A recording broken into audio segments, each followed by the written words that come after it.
This is the way that we bring it down. Down, down, down. Down, down, down. Down, down, down. Down, down, down. Down, down, down. Igniting the fire within you, exalting the melody of freedom. These are the things that will bring it down. Down, down, down. Down, down, down.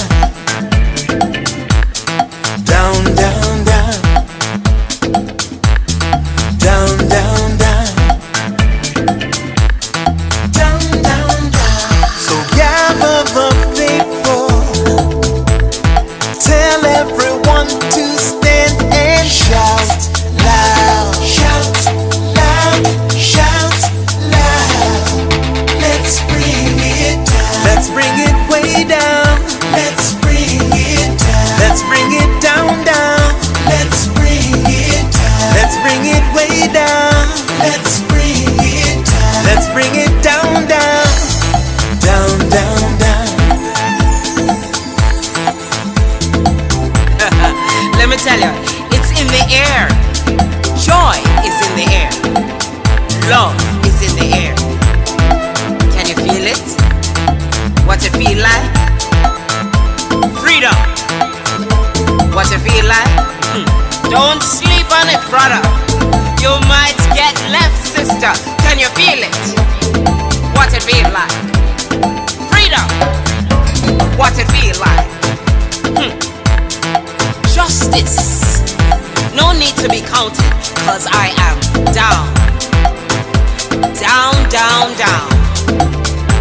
Down, down, down.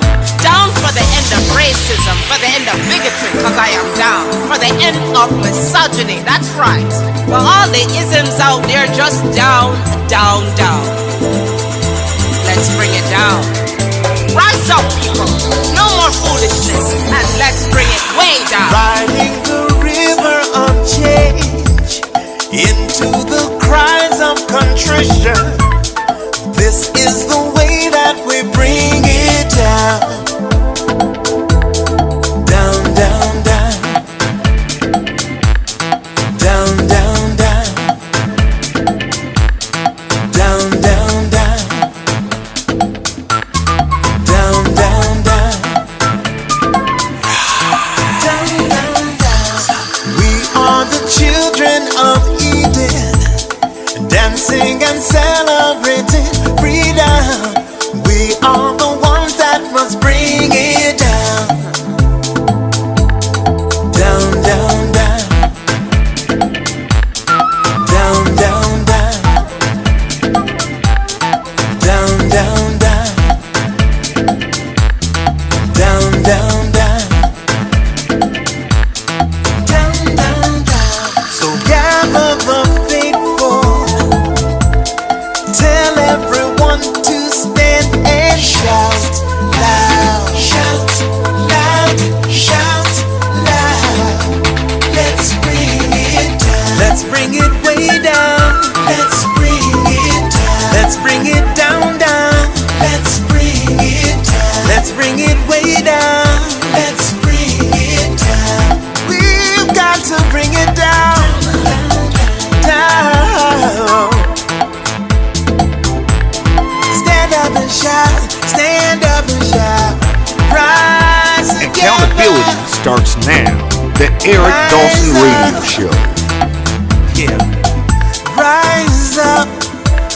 Stand up, shouting loud.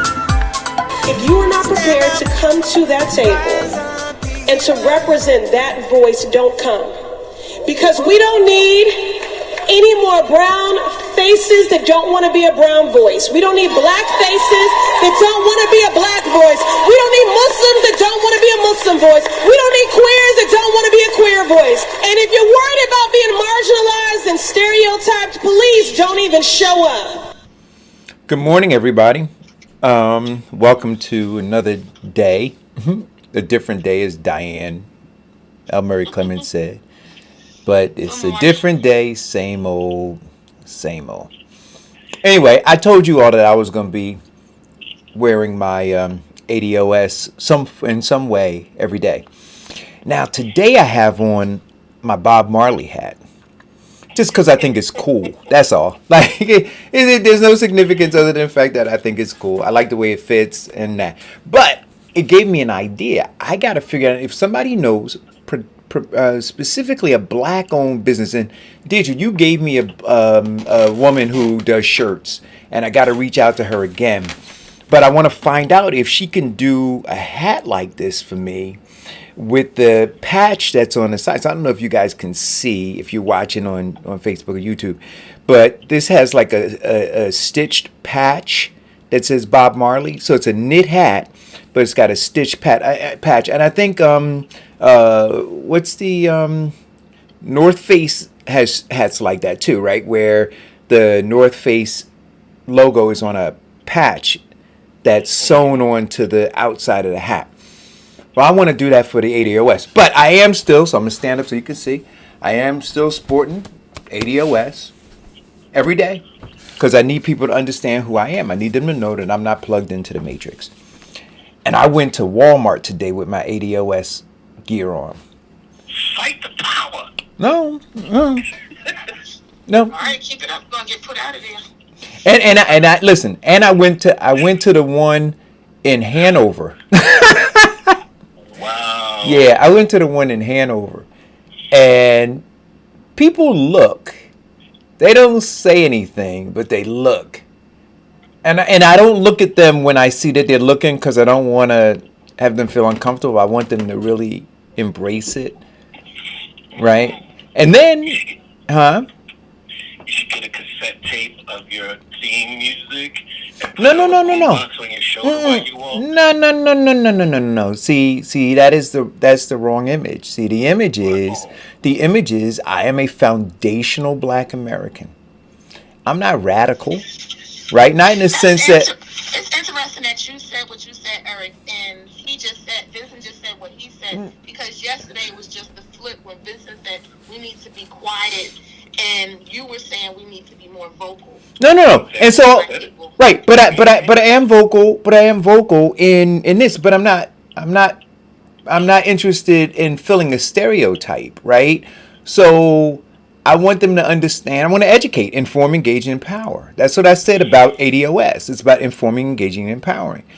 And so for folks who don't understand, they're going to learn today or tomorrow because I'm going to do my best to teach them, right? But I am, I can be ADOS and be dignified, right? I don't have to have a boombox on my shoulder. I don't have to have my fist in the air yelling, fight the power, right? I could be ADOS with a Brooks Brothers suit on and wingtip shoes on. I could be ADOS. See, it says that I have a claim, to this country because it was built on the backs of free labor, my ancestors. So I could be dignified and say that. And so the iconography, right, in terms of the shirts and the hats that I wear, is so that I don't have to yell it from a bullhorn. So I just wear it, right? And like I said, people absorb it. It says American descendant of slavery. That's very clear. That's who I am. Now, if they go home and they Google it and they do whatever, then they do that on their time, right? And hopefully what they'll walk away with if they do Google it and do read some stuff, and I'm going to start putting 1619 group on the back so that they go and look that up too. And they understand that 1619 was when first 20 Africans were brought to Virginia and enslaved, right? So if they start reading that, then I think that I've done at least some small part in informing and engaging them, and hopefully they'll take that information and it'll empower them to change things, starting with their lives if we're talking about white folks. And if they're black folks, that they look to unplug themselves from the matrix. But I don't think I need a boombox, and I don't think I need to beat anybody over the head with a 2x4. Anyway, that's it. So if anybody who's watching the show knows somebody who can do a knit cap, or I can give them the knit cap, and I could even probably get the patches done, but I would need to have them sewn on. I think it'd be a nice look for the winter time for people who want to adorn ADOS attire. I think you can even do those patches, and if you sell the idea to Girl Scouts, that could be a Girl Scout patch that they earn as well. I'm just saying. Did I tell you? Did I tell you last summer I took a picture with some Girl Scouts with my ADOS gear on? I had a hat on and a shirt.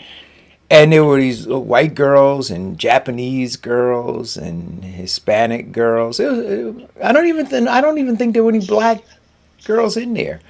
It was right at the South Orange train station. And I was driving by with my sister and brother-in-law, and they were out selling cookies. And like I said, I love do-si-dos. You'll get me to jump off a moving train for some do-si-dos. You get your mind right, because selling season starts in January. Hey, listen, I'm like a. Those, and I love those. What is it? The coconut Samoa. Oh, the Samoas. Yeah. Oh God, I think we were addicted. I was buying them, and every time I saw a kid at this corner, I was pulling over. Yeah, that's what I did. I damn near jumped out of the car. Diane, I literally, my sister and my brother were driving. I was in the back seat. I almost jumped out of the moving car because I didn't think she was going to stop. We're going to pull over, really.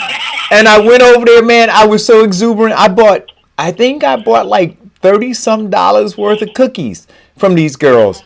And the parents were so elated. And then I asked if I could take a picture with them. And I took a selfie with this mosaic of little girls and parents and me with my ADOS gear on. And not one person objected to it. And your do-si-dos. And no, I didn't have the do-si-dos in the shot.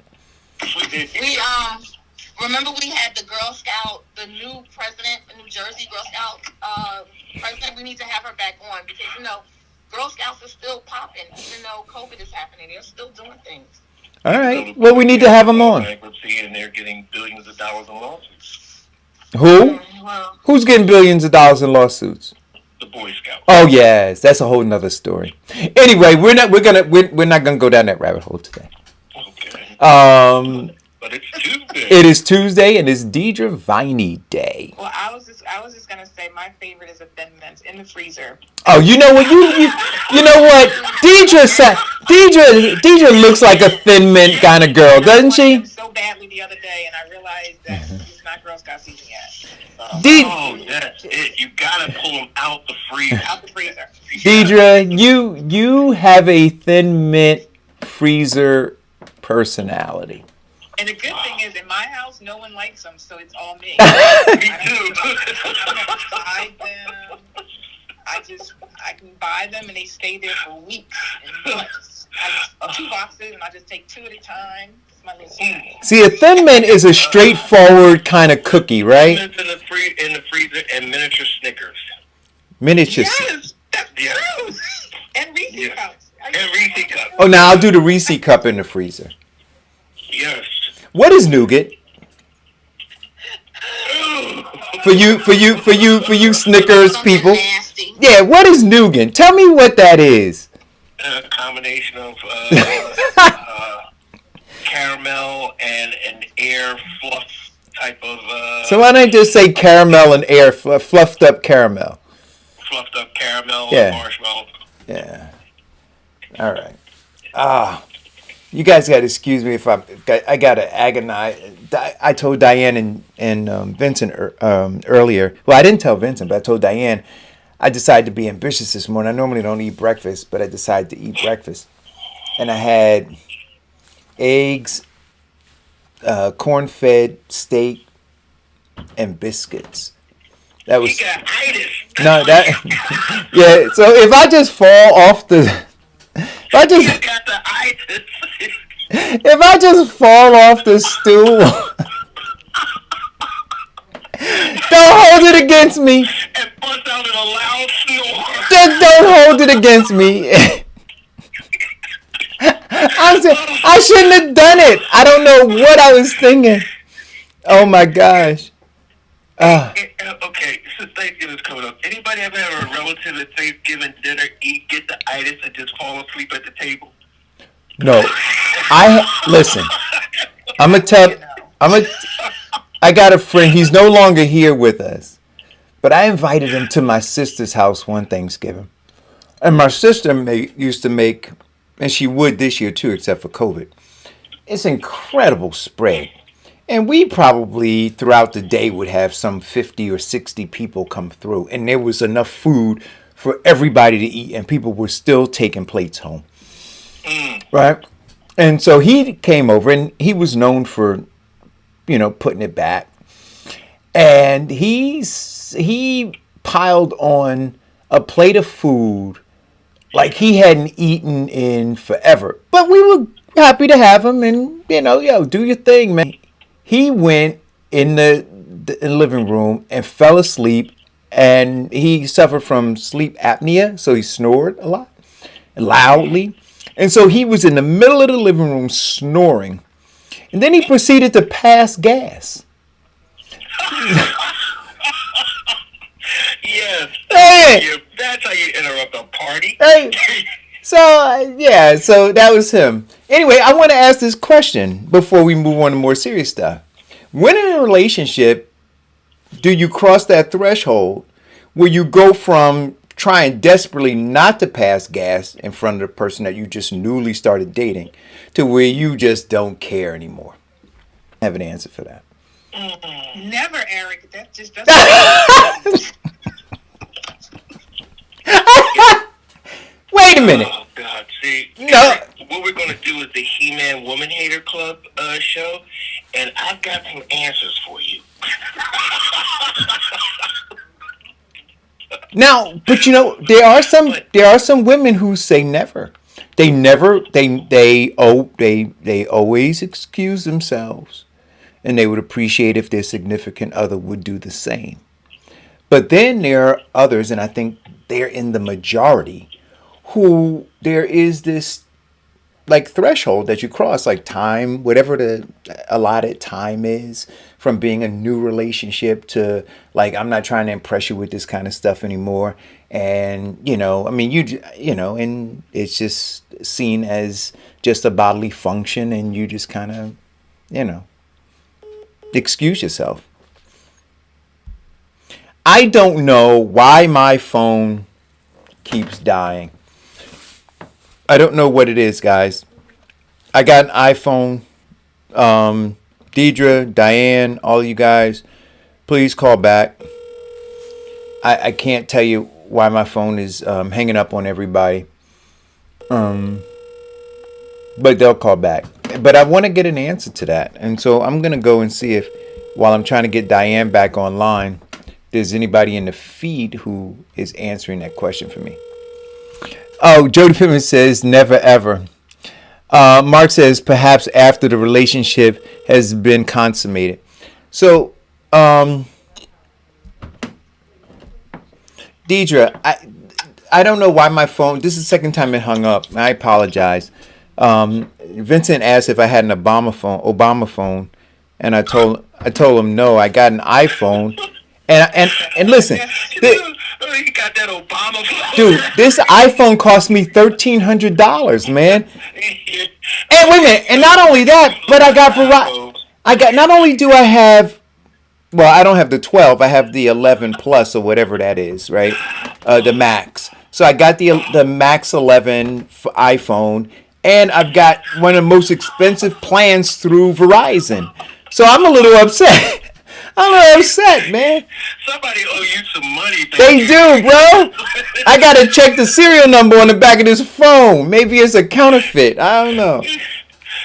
Anyway, so Jody Pittman says that never ever should you do it.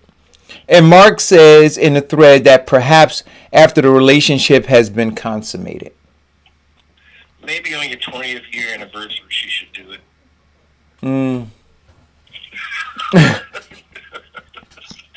I was going to say, based on my experience, it seems to be the men are more comfortable than the women. No, I agree with that. I agree with that. I think that, women don't, and if they happen to by, not intentionally, they get a little sheepish about it. But men, just kind of straight out. But we've always been like that, right? Especially if you were an athlete. In fact, Yeah, for men, it's a sport. yeah, well, that's what I was gonna say. You an athlete, man. You're in the locker room after a football game, before a football game, or at halftime. You're not. Come on, it's just open season. It's almost as though you got the tuba section of the band in the locker room, right? just. So, and I think that men just kind of carry that throughout throughout their lives. Anyway, somebody asked me the question. I said I would ask and see if I could, get a serious answer. I don't know. I don't know. Anyway. Well, I think it more depends on the women. Some women feel a level of comfort in actually doing it, and some are very old-fashioned and genteel, and you will never know. You will never find out. You just leave the room, and in 3-4 minutes, come back. But just hope that draft doesn't come back with them. Anyway, let's move on. Deidre Viney, drop some jewels for us today. Good morning, Eric, Vincent, Diane. Eventually she'll roll back on. Today I just wanted to kind of talk about upskilling your career and things you might consider doing. Did you say upskilling or upscaling? Upskill. Okay. Fine, upscale. So upskill meaning soft skills and hard skills to help you propel your job, your career. And what things can you be doing and thinking about doing or pivoting in your role? These are for folks that are working, so that you can position yourself to be in a better role for the next job or the same job that you're at now. So I know we talked a lot about your resumes. We talked a lot about a lot of different things, and I'll go back and forth on those as well. But I want to talk to the folks that might be working now and saying, like, what can I do to make myself more attractive to my employer so that I can be in a good position to go into other roles within the company? Or you might want to find something else outside of the company, as if this company is not large enough or doesn't suit your interests. So, we always talked about, we talk about soft skills a lot in my office. Soft skills, I think, is one of those areas that we're sometimes frustrated with, because those are not those hard skills where you know how to use Word or Excel, or you know how to use a certain software application or whatever. A soft skill is something that you just have to, gotta roll with it for like initiative. Mm-hmm. Or you're gonna take a job where you're gonna raise your hand and show that you will take initiative to do other things without being asked. Are you going to be in a position to really be that true team player by learning something else within the company, so that you can make yourself more marketable to that particular role and that particular company, so they feel that you're super valuable? So those are just two big areas within soft skills that you want to be thinking about as you are in your position. Also try to gain some leadership skills.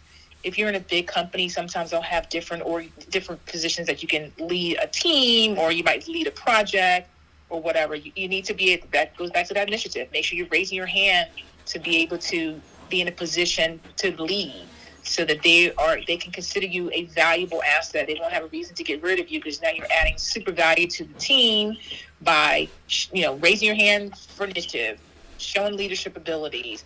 And then obviously everyone talks about the buzzword of teamwork, but really taking hold of what that looks like and being that team player, helping out, learning, John's role, because if John's out on vacation now, you can fill in for John until he gets back, or at least understand his position and maybe some frustrations he might have with his role, so that you can maybe better sympathize with him in your role if you overreach each other or support each other. Mm-hmm. So I think that people say that word teamwork, and when I interview people, I always say, well, what does that mean? If you give me an example of what that looks like. And you should have a good example. It's not just I'm here and we all kind of work together. What does that look like? Have a really clear definition of you giving an example of teamwork, or and really pitching in and supporting your other people that work for you. And then also consider getting a mentor within the organization, right? Someone that can be at bat with you, someone that can help you navigate within the organization, and they would hopefully tell you some of these same things. Make sure that you're raising your hand, teamwork, blah, blah, blah. So those are just key things that I think I want people to keep a hold of as you're working and navigating your job, because we all want to learn something from every place that we're at. I'm not saying you're going to be there forever. I mean, I think the statistic of employees staying places now is really small. I think it's like 2 to 3 years. The turnover is just tremendous. But during that period of time that you're at that place, if you do decide to leave in such a short period of time, what can you gather from that role before you propel yourself to the next position? So that next position can be bigger and better, and you've learned something from it. You could add value to the next company. Right. Yeah. It's interesting when you talk about upskilling. I went, and I mentioned this to Diane because I was so disgusted. I went to one of my clients to drop off some of our product to them, right? And they have and it was a person who was a manager in the bakery department, and then there were other managers there in this major supermarket chain. And so typically, Deidre, they give you they take that little gun that they put the little stickers on that kind of give the expiration date and the price amount of the merchandise, right? And they usually give it to me and I do it. But that particular day, they gave me the gun and there was no tape or anything in it. So I said to the manager of the bakery department, I said, "There's no tape in the gun." So she goes and finds a roll of tape and she hands it to me and she goes, "I don't know how to put that in." So I'm looking at her, right? And then there are 2 store managers standing next to her, and I look at them and they both shrug their shoulders. So because it was my merchandise and I wanted to have it in there, I go on to YouTube, find the model number of the tape gun, figure out how to do it. And then she goes, "Oh, you went to YouTube, huh?" And I said, "But you should be doing this." I was flabbergasted. I'm thinking to myself, you have 3 managers at this store here, and none of them had any interest in what you call upskilling, right? I don't even consider that to be upskilling. I think that is just what you should be doing. But it demonstrated to me some of what I believe exists is far too pervasive in the workforce, which is people want to do the bare minimum. They got a job, but they want to do the bare minimum. Until it comes time for them to get downside or right the company to right size and then move them out, or them just get laid off or fired. They just want to do the bare minimum. Literally, none of those managers had any interest at all. And even if they didn't know it, realizing it's something they should know and that they should have taken the opportunity to try to figure out how to do it. And literally, I mean, the YouTube video was about 14 seconds long, showing how to insert the tape, and that was it. And even after I did it, she didn't ask how I did it. She just walked away. Still not know. Upskill. For people, and I think that sometimes you're right, Eric, there is going to be a level of people out there that are okay with the bare minimum. They're okay with the status quo. And then those are the ones that look up and say, well, why am I being let go? Right. Or why was I passed over me? Or why was that's right? Why was I passed over for this promotion? Why was somebody else hired and now they're my manager and I've been here for 13 years? Yes. Yes. Yeah. Yeah. So I think that you've got to be able to show a reason for a company not to want to get rid of you. And a couple of those examples are key. Now, during COVID time, we talked a little bit about, what you could be doing during this period of time and training yourself and whatnot. And I want to give a couple of resources that even myself, I love to just learn more and get more intel on what's going on in the world. But a hard skill and how you upskill yourself is clearly that too. It's a hard skill. And what can you do that can add value to you professionally? If it's a software, if it's a different sort of whatever training that might, managerial training or whatever might be adding value to you. But I wanted to share with the listeners that there's also, I I don't know if you guys ever heard of Coursera or Udemy. Those are two amazing resources that are free. Most of the times are nominal that folks can take advantage of and learn all kinds of things. Let's say you had an interest in, I don't know, architecture, and you might consider going back to school for that. You can take a class and get a little bit more details on that. But another one I've kind of started to check out myself was LinkedIn Learning. LinkedIn Learning has another one through LinkedIn. They have a thing called Lynda, Lynda. Mm-hmm. You learn lots of different things, including managerial or even professional development for yourself. There's lots of different things you can take and listen to and really, try to add to that hard skill so that you can be a better employee for the company that you're working for, or just to make yourself a better person. Yeah. Sometimes it may not be for the company. It might just be to make you feel good, to make you be able to add value to your job. Well, listen, I got to tell you, you can learn. I used to use, I knew about Lynda, but I used VTC, Victor Thomas Charlie. It's called the Virtual Training Company. They started off years ago when I was in my mid to late 20s. They were on VCR. And then they went from VCR to CDs, and now it's completely online, right? But if you go there, and they have some free ones that you can look at, and then after you exceed the number of free chapters, you have to purchase it. But it's a nominal fee, and you can learn anything. They even give you you complete the courses and you get certified in programming through them. I learned all of I learned early on when I was at School of Visual Arts, but back then, we didn't have the software that exists now, right? The Macintosh had just come out. It was just the early pixel-based software that came with the early version of the Macintosh computer. But then when more elaborate programs like Photoshop and Illustrator and all of those came out, I had to learn myself, and I've been self-taught ever since. Even this broadcasting platform, Deidre, when I decided that I wanted to upscale and be able to do more, I figured out how to do this. Now, I didn't learn this through VTC. I learned it through YouTube. YouTube is an incredible resource. You could learn how to build a car engine watching YouTube. Yeah. I was going to say the YouTube is phenomenal, and I was going to say, let's say you learned a particular skill, Eric. That can now be a freelanceable skill that you can now put yourself out there to help another person, another organization. Absolutely. And at the same time, you're developing it, honing in on it, and not just learning it, watching a video, whatever, but really doing it. Yeah. And now you can add bigger value. Yep. Well, so upscaling. Upskilling. Upskilling, yes. Yes. Not only enriches your portfolio, but it also helps you to move up the corporate ladder?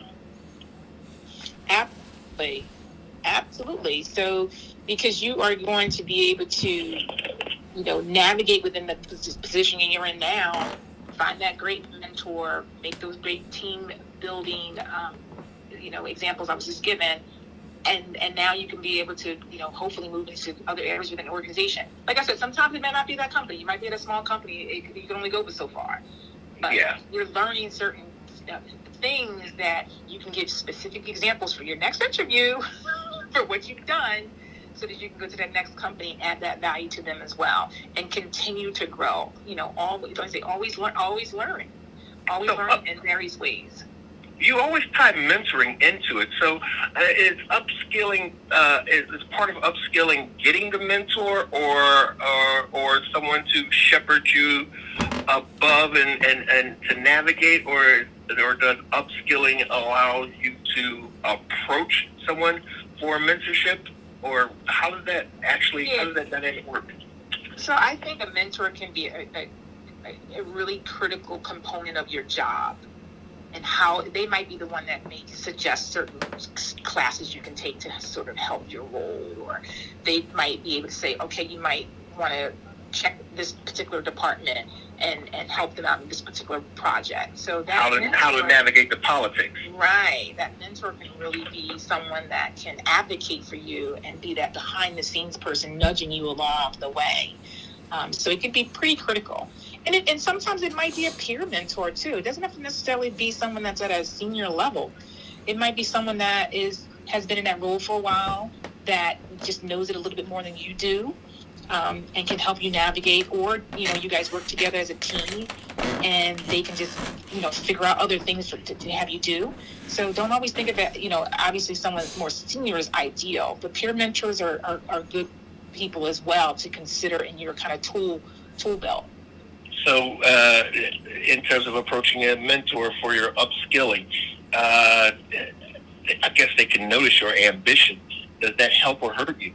Oh, no, it should definitely help you, I would think. If you are, who doesn't want to improve themselves? Who doesn't want to help someone else too? If you're a mentor, I think that would be what's the word I'm looking for? I would feel good if someone would ask me to be their mentor. Yeah. So a compliment was the word I was looking for. So that person could be really critical to help you and navigate and help you with your role, help you with lots of different things. If you approach it the right way, and it does not necessarily mean it has to be one person. You can have several different mentors at different levels. Yeah. Okay, so let's look at the component of upskilling. And a mentor could, since they may be a senior person or definitely have more time in the company than you, they could inform you of upcoming positions and help you to gain that on-site skill. Absolutely. So that was what I was going to say. Some of the other things might be, you might need some hard skills at like the vocational training, or it might be college, other areas within a particular university or a community college. I'm just giving some different, tons of different ideas for, there's online classes and there's hardcore going into the classroom and learning that way. They might say, you need a degree for this particular role if you want to excel. And that might require you to just go back and get that degree if you're looking at that.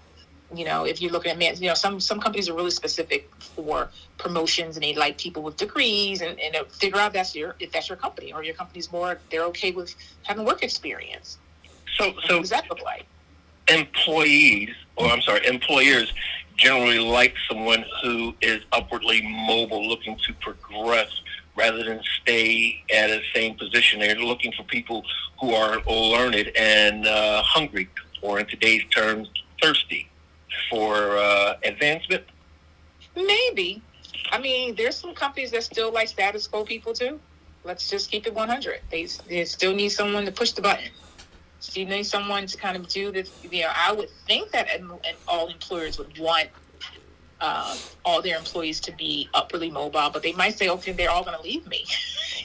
That be the case. Well, but even with I'm just talking about how you should be looking at it. Right, because even with the employee, I mean, I wouldn't look at what you could, because as an employee, I'm not looking at being at that job for 30 years.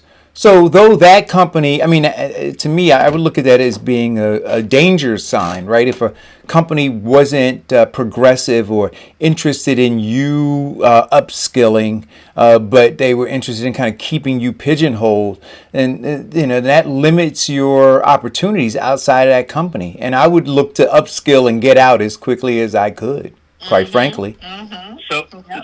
So companies are looking for growth, and they're looking for you to get them to the next metrics.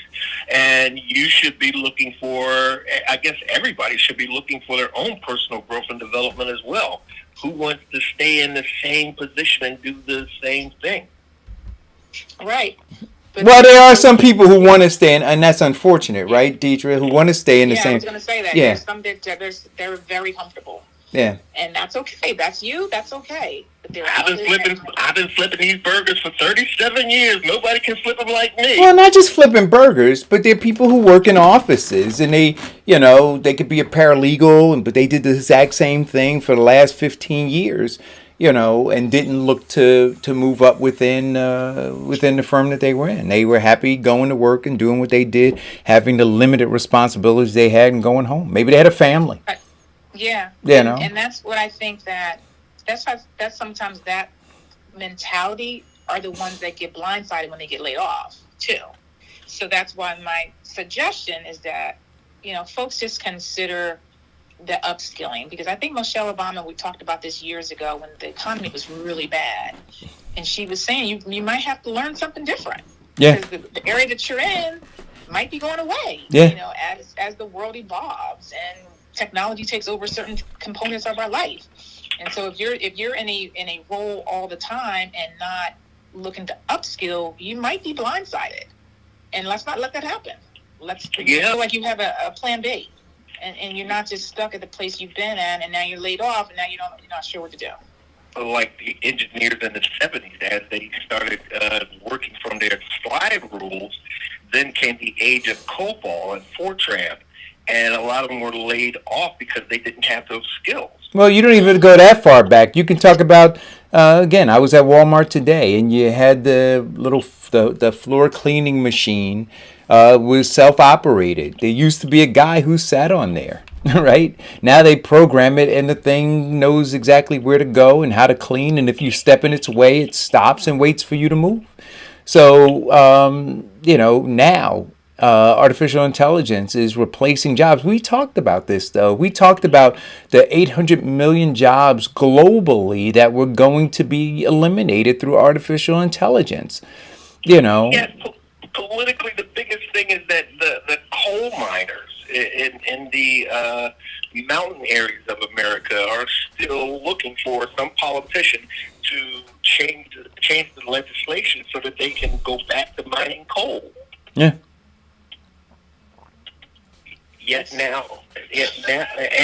And fracking. So upskilling for them would actually help them to go into the next century, or be prepared for the next century and the next technology and the new market. Exactly. But there's also and it's hard to understand that when you're in it, and that's why it's good to have other eyes kind of helping you if you do get mentors or even peer mentors or someone that's in a different, even a different company altogether that can be a mentor to you. It doesn't necessarily have to be that company, but they can kind of nudge you along and say, hey, are you considering this? Are you considering that? So that you're not, kind of just one track thinking. But this again is where like reading is fundamental too, right?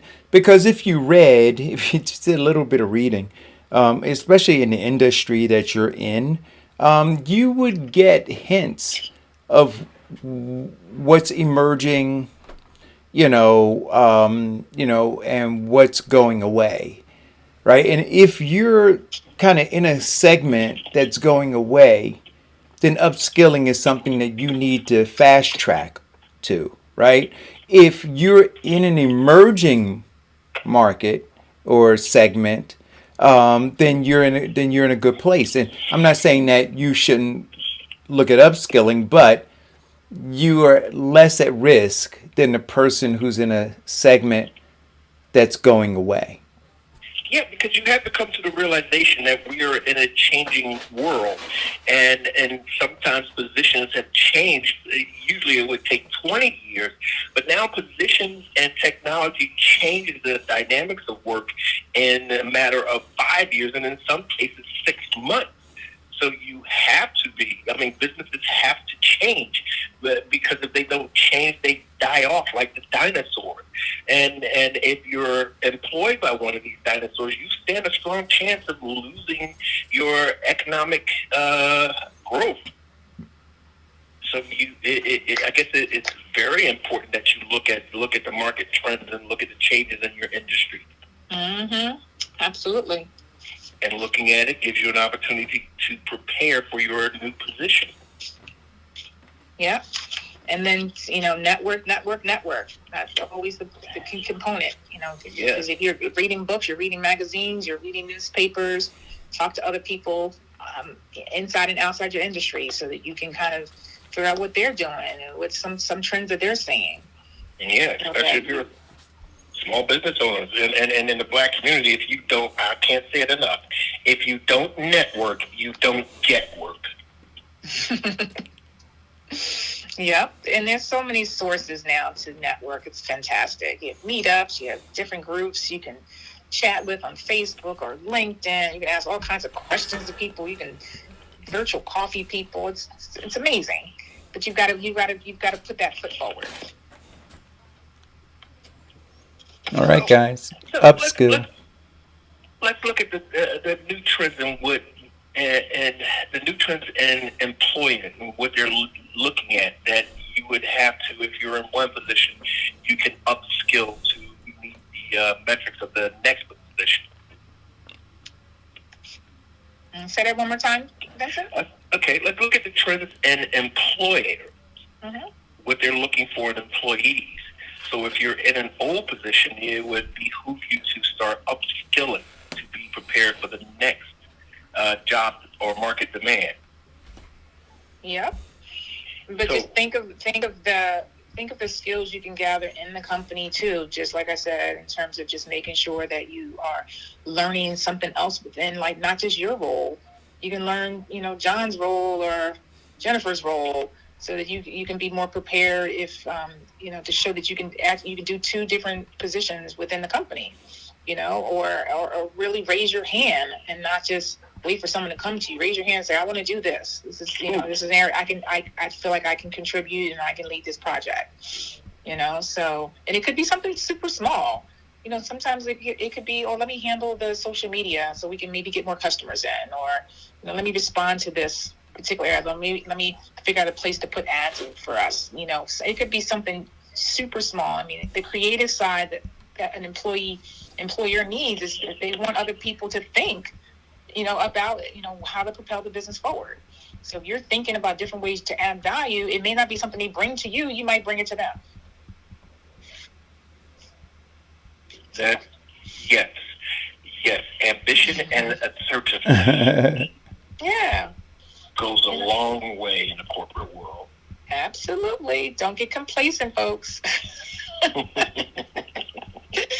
You want to always have that wheels churning. Read some books, like Eric said, and read some newspaper, magazines, whatever you got to do. Talk to people. Just keep those wheels churning and get your brain going. Yep. Books? What are these books that you guys keep talking about? What are books? Well, not necessarily books. I mean, some of them could be books, but art. I mean, look, use your social media for more than just nonsensical stuff, right? There are a lot of articles. People, this goes back to networking, right? The people that I invite to be part of my social circle on the internet, they post interesting things. Their pages are used to curate content that helps me, right? That helps inform me and helps guide me in some decision making in my life. And so those are the people that I choose to to follow on Facebook or Twitter or LinkedIn, right? But if you're following folks who are not putting up that kind of content, then you're not you're not absorbing it. So I'm not necessarily talking about books, just articles. I mean, I'll get an alert from some of my friends who I follow, and they'll put up some real interesting, article about something, and it'll enrich me, right? So I'm saying, just read, but don't read nonsense. I mean, I guess there's a time and a place for it, but read, just read. It's fundamental. Reading fundamental. Yeah. So that's all I have for today, guys. I gotta go. We're very busy, so I gotta call a couple clients back. All right. Well, listen, Deidre, thanks a lot. And I'm glad you're busy. I hope that some of these folks who are listening to the show are telling people about the opportunities that you always come on and talk to us about. Hope that's part of why you're busy. Yes, I hope so. We have jobs. I'll post a link in our your feed there. And we have office jobs, we have industrial jobs, I have manager jobs. I actually just got a R&D chemist job yesterday. Really? Yes. So, yes, we're getting all kinds of interesting jobs. I just got a construction job this morning. So if you're in construction, I want to talk to you. Manhattan construction. Oh wow. Yeah. So yeah, we're getting all kinds of different jobs. Oh, I actually got an attorney job too. If you're a patent attorney, I have a junior patent attorney, like 2 to 3 years of experience. Junior patent attorney. I got that. That just strolled in a couple days ago as well. So we try to list them all on our website. But if you're looking for a job, you don't see something listed, chances are I might still get it. So I still want to see your resume. Well, I know it's posted a lot, Deidre, but tell America where they can reach you. So we're at www.expresspros.com/Jersey City. Feel free to call our office. One of our screeners will talk to you at 201-333-8400. And please, for tracking, because we don't want to contact you and ask for commission if you get a job. But for tracking, could you It should just be the sheer joy of getting people work, Vincent, right? That's all it is. Exactly. We want to keep America employed, especially Black America. So if you call Express Pros, tell us that you've heard something from the Eric Dawson show. Yeah, I would appreciate that, because I am keeping track of it. We're all over the place trying to help folks get jobs. I was actually in Montclair on Friday, had a really fantastic turnout with folks looking for work. So we're doing job fairs, in person, and we're interviewing virtually. So, we will find a way to get you a job. Very, very busy. That's right. Get employed. Call Deidre Viney and Express Pro. Deidre, it's always a joy to have you. Always. Great to talk to you guys. All right, talk to you next week. Bye-bye. Bye now. Bye-bye. So let's get into it. Listen, I gotta tell you, man, I could never eat like this again, Vincent. I'm over here. Vincent, you all don't understand. I'm doing everything I can. I'm in pain. I'm in agony right now.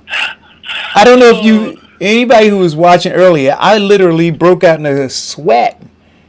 And then you could see physically that my face was just drawn. Now it's coming back. The color is actually coming back. Yeah, I can't do that again. It was good though. It was good. It was delicious, man. Nothing like some, well, there's a lot going on. I don't know. Where do you want to start, man? I mean, I could start anywhere, Vincent. Let's talk about that little adolescent person we call 45. He just fired one person, and another person, they've already know that they're on their way out. Why does that matter anymore? See, this is what I say to people. Wait a minute. Wait. No. See, you can't do that. You can't talk about, because you gave this whole speech when I was talking about us being on a plantation, and you were giving this entire speech about looking forward, not staying stuck in the past. And we had an election on November 3rd, right? There's a president-elect. There are new congressional members of the House and of the Senate. Why aren't we just looking forward? Why? See. This is the. I'm telling you, America. Watch what Vincent's doing, because this is going to be America, or at least 74 million people in America. This is going to be mainstream corporate-owned media. They're going to suffer through Donald Trump withdrawal. They don't have anything, so they despise the guy, but they can't get enough of him, and so they're going to continue to want to talk about him when you voted him out. Well, you did that. On behalf of the 76.5 now million Americans that voted him out of office, what we are now looking at is not looking at Donald Trump in the past, But looking at the simple fact that he has 78 more days. So what does it matter who he fired? So tell me the significance in the bigger scheme, the significance. Well, here's the significance of him firing the Secretary of State. Yep. Okay, the significance of him firing the Secretary of State that he has, and he's also looking at firing the director of the CIA. Right. Two groups who do one thing extensively: protect America from foreign and domestic enemies. So what do you? So without the hyperbole, what do you believe is going to happen? What do I believe is going to happen? That's absolutely right. Watching to happen. What? Because in doing that, he has potentially left America. Oh God! Here's the. So listen, Vincent, man. You gotta take the syringe out of your vein. You've got like corporate left-wing mainstream media like just going hardcore to your vein. So you really are gonna sit here and say that America is in jeopardy right now? And come on, Vincent, stop. Well, Stop! Eric, look at it. Eric. Stop it, Vincent! If you leave your car door unlocked, are you not in jeopardy? Vincent, there are so many redundancies, so many things in place to safeguard us. Come on, Vincent, don't do that. Don't do that. Do we take all of that for granted when it comes to national security? Vincent, you're reaching. You're reaching. The election is over, Vincent. Listen. We understand that Lawrence O'Donnell, that Rachel Maddow, that Joy Reid, that all the rest of them, that they all got to you, that they supplanted in your brain all of what it is they were messaging. And you did a great job during the election season pushing that message out. The election is over, Vincent. It's over, Vincent. Do you hear me? It's over. The election's over. The election's over. Yes. But the effects are not. And he's still in office for the next 78 days. But Vincent. What? No. Eric, listen. What he does in the next 78 days could have a huge and extremely unreversible repercussion on America. And also could not. But it also could not, right? Firing heads of our security department means that he is looking to cripple this country. Oh God, Vincent.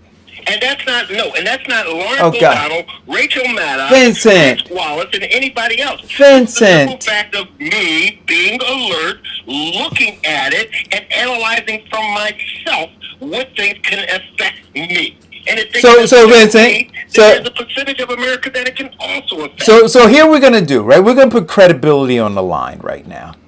That's what we're gonna do. Because when you make those kinds of accusations and you create that level of hyperbole, right? I'm gonna hold you accountable for it. So now, what if it? No. Wait. So here's the accountability then. What if it doesn't happen? Wait a minute. So now you put that out there. You put that out there, right, into the universe, right? So now, when it doesn't happen, then what, Vincent? It's the same thing, like you put out in the universe that Donald Trump was going to win, and it didn't. No. But that wasn't. It's the exact same thing. No, that wasn't hyperbole, Vincent. Right? What you're doing. No. Listen to what you're doing. No. I'm be clear with what you're doing, Vincent. You're a part of this fear-mongering group. That's what you're doing, right? So look at Donald Trump. He's going to blow up the universe. Look at Donald Trump. He's going to destroy our democracy. Look at Donald Trump. He's going to cripple our economy. Look at Donald Trump. He killed 200 million people. 200,000 people. Look at Donald Trump. He did. That is the fear mongering, Vincent. That's far different. Wait a minute, Vincent.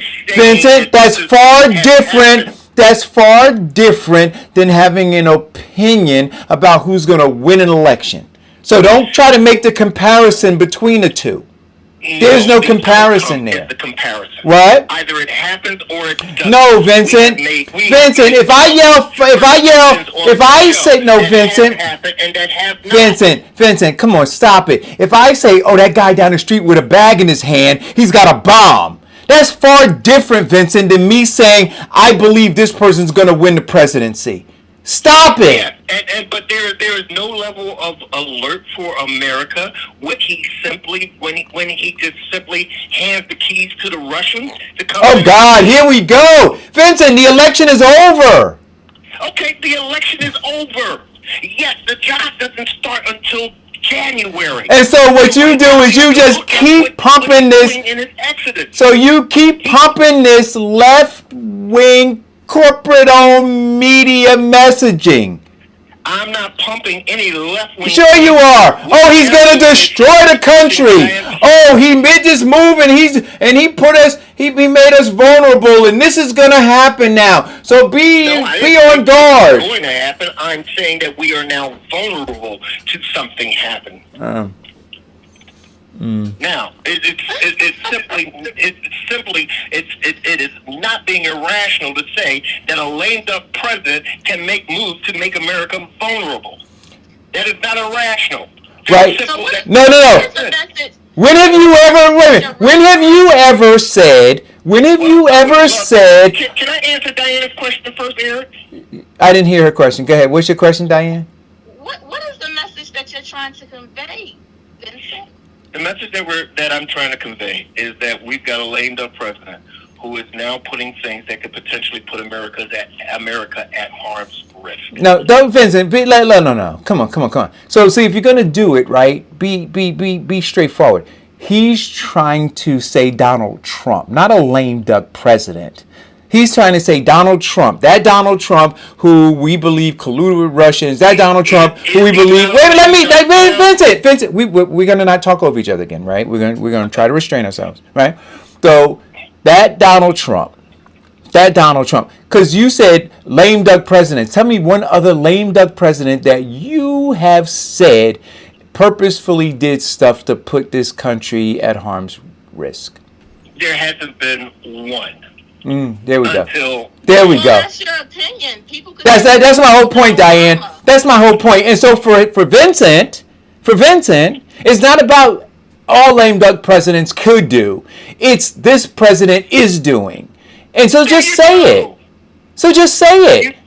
You got my point. No, but you didn't. But Vincent, I had to drag that out of you because you said I'm not saying he is doing it. All you had to do is shut up and show some restraint long enough, and I would have did it. No, Vincent, but you said no. But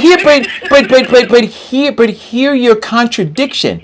Now you're saying he is doing it. But when I said to you, you were saying he is doing it. You said no. I'm saying that he could be doing it. So which one is it? Is he doing it? I said what he did.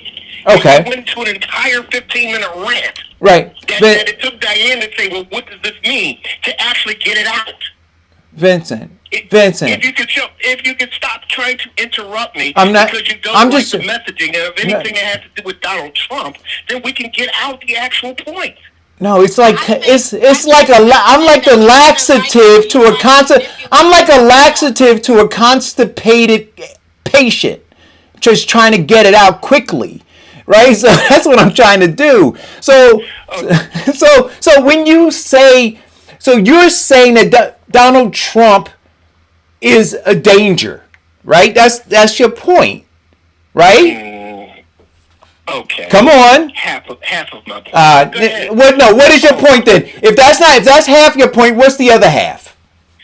The other half of the point is that right now there are people in the House that are looking at possibly invoking the 25th Amendment of the Constitution. Why?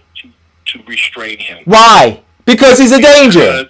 Because he is unstable and a danger. Right. That's my point. Right. See, that's what I'm saying. I'm trying to be the laxative to push it out because he's a danger. But you go through this whole narrative, and I'm just saying he's a danger. Just say it.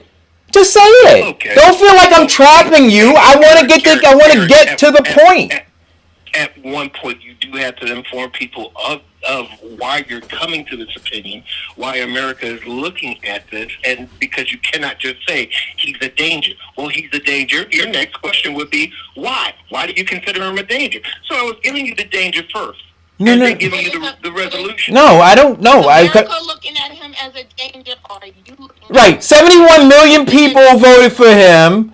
See, I want to be clear about this. 71 plus 5 million. Right. Oh, you mean the 71 that voted for Trump? Yes. Yeah, So see, our but here you go again, Vincent. Do you understand what he just did again? See, this is his knee-jerk reaction. I'm talking about Trump, and he is quick to talk about the Democrats. So I was talking about the 71 million that voted for Trump. He goes, oh, 73, whatever the number is. Oh, see, Vincent, slow down. I'm telling you, the election is over. You don't have, you pump the brakes. You don't have to continue to drive that corporate media narrative anymore. Well, first, I'm not driving a corporate media narrative because I'm not paid by corporate media. Now, I'm not saying you're paid by So it. the narrative that I'm actually driving is my own. But you're looking at, okay, the 71.6 million Americans that voted for Donald J. Trump. Right. What now, go ahead from there. What is it?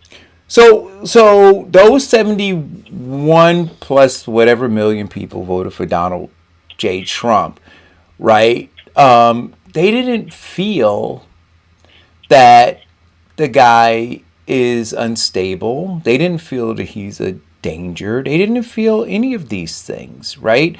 And so where I am is this, and we got to get to this, right? Because there's a group of people who say, I'm right, they're deplorable, right? I'm right, and they're deplorable. All 71 million, like when we had Darren on the phone yesterday, I'm like, Darren, all 71 million are racist? Right? So I want you to understand that most of them are racist. But I want you to understand the ivory tower you're climbing to right now. Right? Where you position yourself to look down on 71 million people for various reasons. And then just be careful. So, Eric, just be careful. What does the narrative of the 71 million people that voted for Trump have to do with the simple fact that he is now firing or has fired the Secretary of Defense of the United States? It means that I'm going to answer that question very succinctly for you. It means that maybe the hyperbole of our country now in ruins because he did it, and that we are somehow going to be attacked, that we are in imminent danger, that narrative isn't necessary. No, that narrative does not say doom and gloom. It says that right now this man is dangerous by doing so. And notably dangerous by doing so. But Vincent. He's dangerous because he fired somebody? Come on. That's what I'm saying, Diane. Okay. No. Because and him firing one person does not eliminate a whole department of other people. No, it's not the fact of it being factual. Is not that it being dangerous by him firing somebody. Factual is that he was fired, a very powerful man in terms of national defense, and because of the simple fact that he stood up to him and did not want to send the United States Army in after peaceful protesters. That is dangerous. Dangerous is the simple. Dangerous, but dangerous. You're coming. That's not true, Vincent. You can't drive the point that because he fired one person, that this is going to make it dangerous for other people to do things. That's not fair to him. That's not fair to anybody. Well, okay.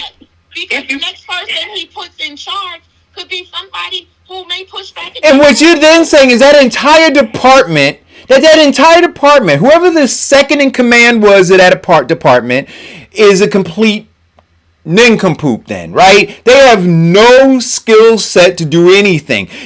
So what you're saying, literally, all of this hinges on these two people. So so based on what you're saying, let me be clear. If that person had a heart attack, we'd be in freaking trouble.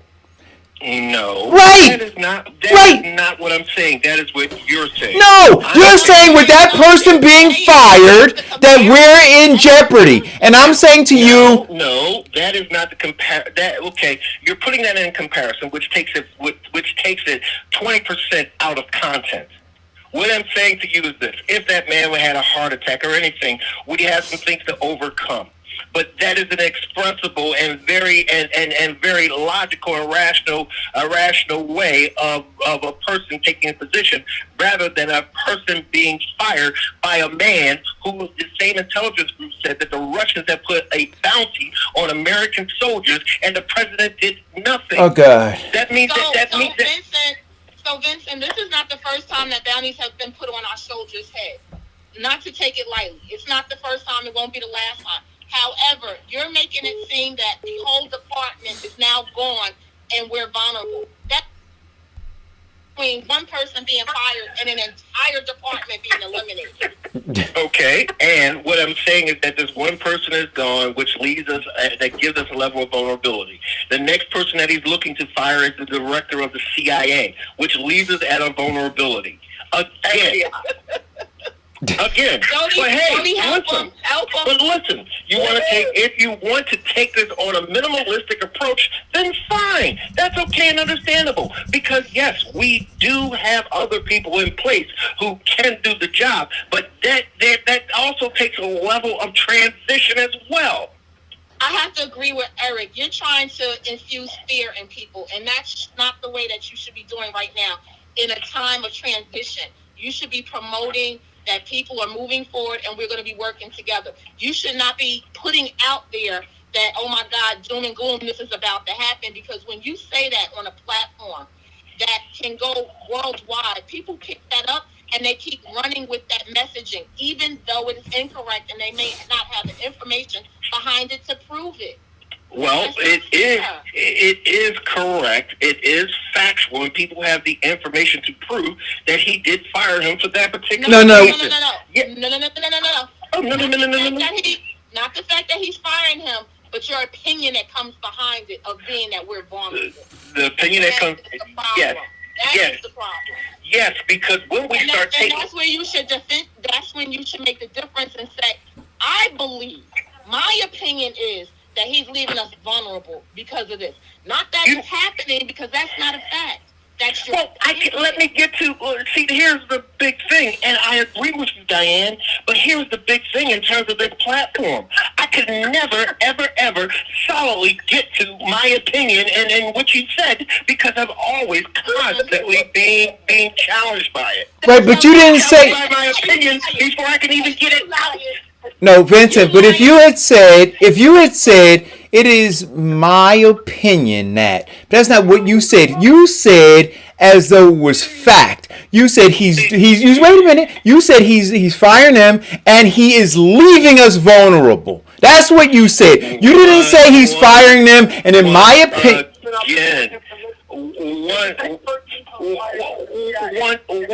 Once again, now let's flip it over because of the words that I can't get out because you want to interrupt it. And then, and that is the whole thing, Eric.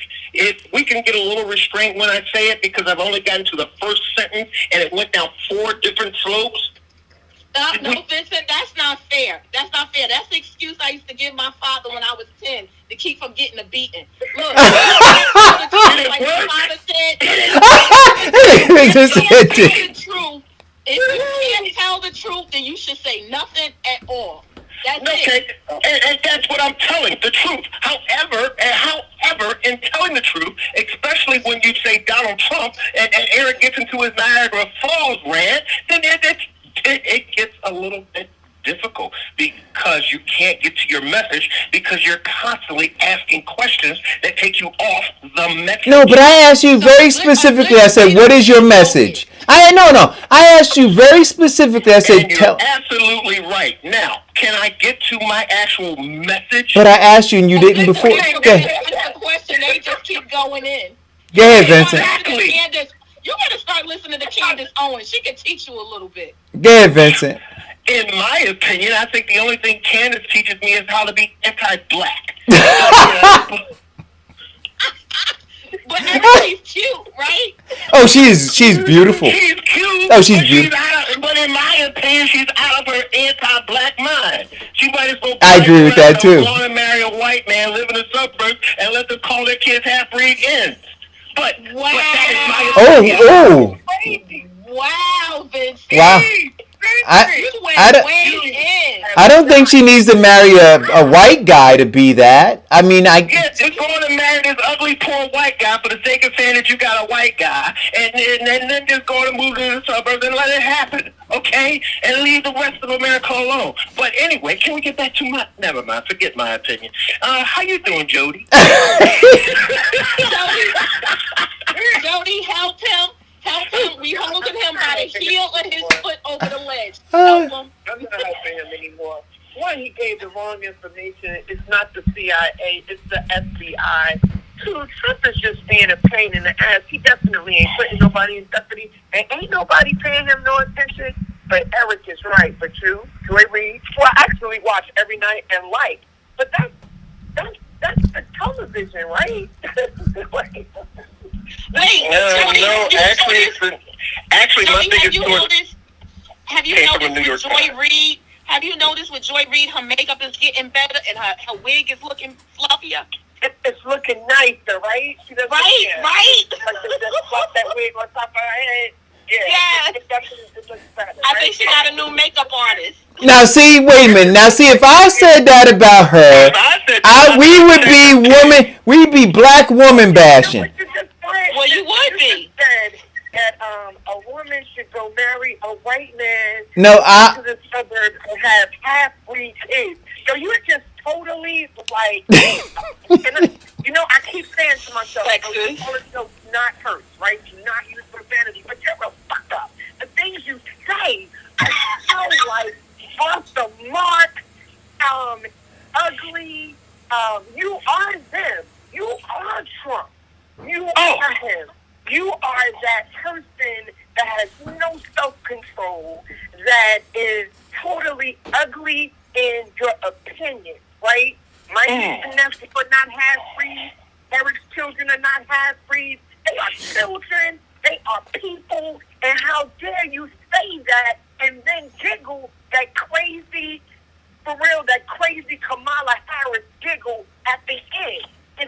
Yo, you make me anyway. Well, first of all, coming from a person who is a half-breed, see, it's kind of like the women can say those things about other women, and it's okay. And coming from a person that is a half-breed, okay, I can do that. Now, the next point is that Kamala Harris giggle. Oh Lord, you could say my laugh is anything, but the Kamala Harris giggle. Really? You're not a half-breed. Don't be praying now, backpedal your totally inappropriate racist rant you went on for 2.5 seconds. You can't fix that. That is done. That is in the record. That is done. And it's first of all, what do you mean I'm not a half-breed? Supposed to find a backpedal, apologize. What do you mean I'm not a half-breed? I've been called that for most of my life. Yeah, my brothers and sisters. But Vincent, I've been called a nigger. That don't mean I'm a nigger. Vincent, but Vincent. But however, my experience of growing up in life, I am. Vincent, I've been called a nigger. That don't mean that I am. All right, you know what? I've been called that too, and it doesn't mean that I am. But yet, as just like it was exemplified, a woman can talk about another woman and not be called sexist. I didn't say anything sexist about Kamala Harris. I said her giggle, and her giggle is kind of like... No, I'm sorry. No, it wasn't about Kamala Harris. It was about Joy Reid. Listen, we talk about her hair. We're women. That's what we do. Exactly. But if a man said that, he'd be sexist, and he would demand an apology. Just like when Ivan called the WNBA players a bunch of nappy-headed hoes. It was sexist. It was racist. Oh, you can't. Oh, wait a minute, Vincent.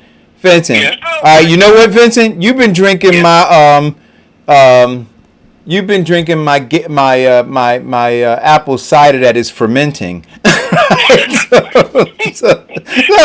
You can't compare. Wait a minute.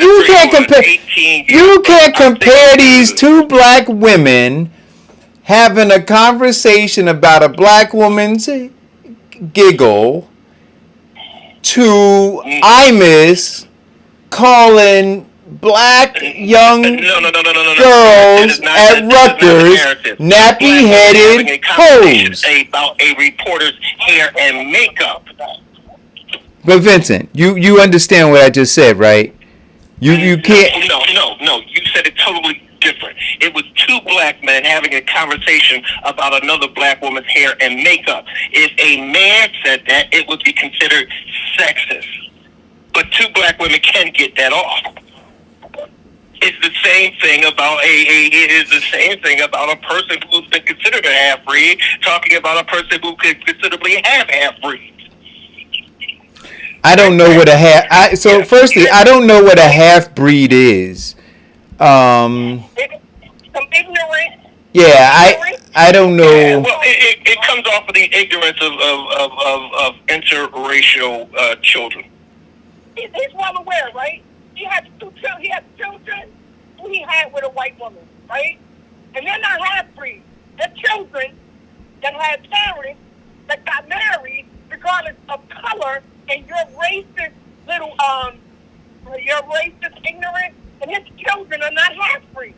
And your sex's opinion it can be considered way out of line by a lot of people.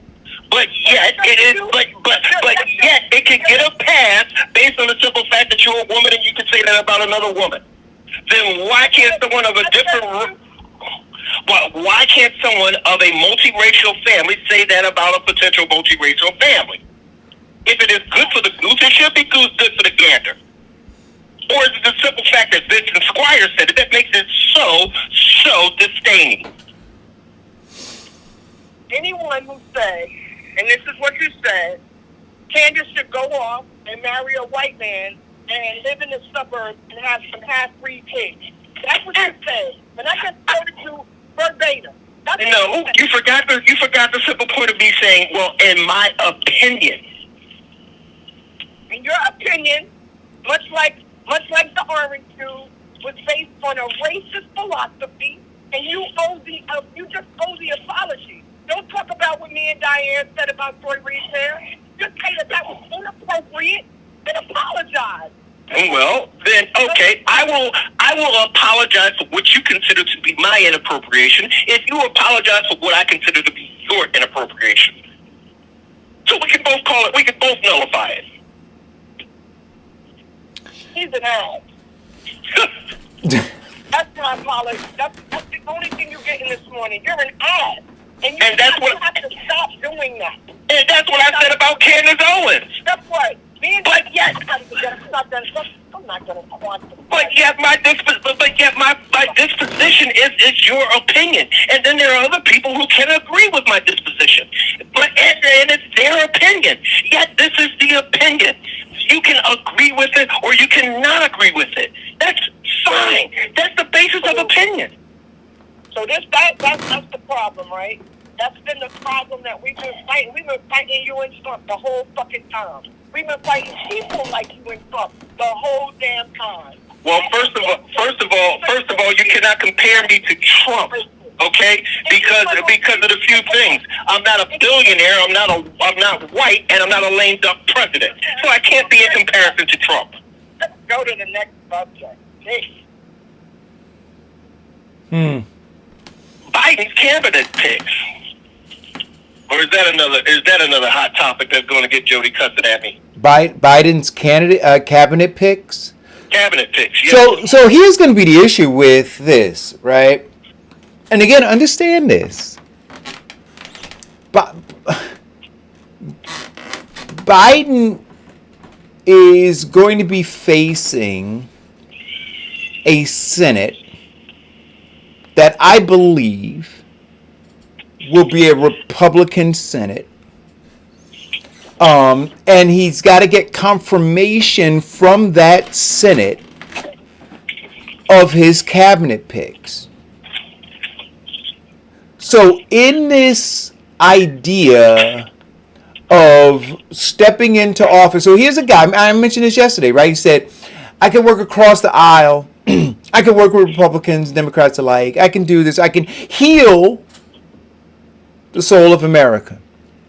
But the first thing I'm going to do in this very divided America is roll back everything that this guy did.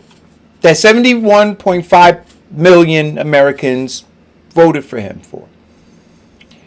And so now, I'm sorry? 71.5 million roll back. So you're saying that Biden must roll back the administrative legislation that Trump did, knowing that Trump had 71.5 million voters. That's right. And understand this too. there was this talk, right, about all of these Republicans who were going to go down for standing with Trump. And that didn't happen. Right? So those Republicans, what they say, elections have consequences. So those Republicans who stood with him, though he lost, they won. If they ruled the Senate, work across the aisle, when you trying to actively destroy that guy that they're standing behind, and understand they're still standing with him because they're saying, don't relinquish Donald, don't give up, don't concede, fight. So right now they're saying that to him. So they were standing with him before, they're standing with him now. I just want you to understand the landscape. So when you say that Biden is going to have these cabinet picks, right? Understand how tumultuous that landscape is. How's he going to navigate it?